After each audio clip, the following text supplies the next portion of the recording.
It's day one here at the Grays Harbor County Fairgrounds at the new flood emergency shelter. Here, anyone displaced from the floods can find a warm place to sleep with some help from the American Red Cross. And this is again day one here, but concerns are continuing to grow. I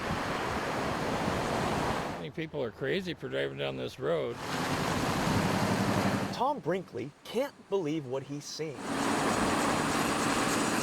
It's like a freeway. I'm really surprised. It's a sight he and we have seen plenty of times by his Elma home. Cars driving past road closure signs, right down flooded streets. They think they know the road, but hopefully nothing happens. First responders around the county have been dealing with rescues throughout the last couple of days of motorists that are going around road closure signs or motorists not understanding that water is over the roadway. Hannah Cleverly with Grays Harbor County Emergency Management says too many people are taking their own safety into their own hands. The problem is only Mother Nature is dictating what's safe and what isn't. That includes water levels in the Chehalis River, which the county says is still rising. We won't see a peak in the Chehalis River at Porter probably until tomorrow morning. So as we still continue to have that increase, roads and more properties will continue to see the impacts from that. The damage already done was evident on Saturday, with floods bringing danger where safety usually starts.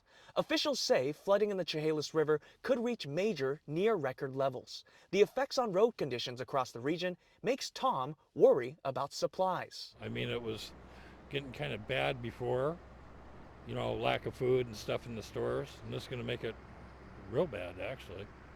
With the passes closed down, it's not good for this area at all. Regular grocery store, they were out of those items.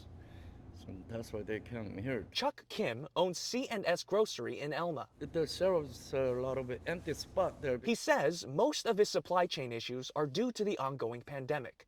Then came the road conditions, which only made deliveries harder. Everything, just about everything. And certain items, not be able to get. Now, as of Saturday, at least one person was killed here in Grays Harbor County due to these floods. Officials say a man was swept off of his driveway into deep water after trying to move his car to higher ground.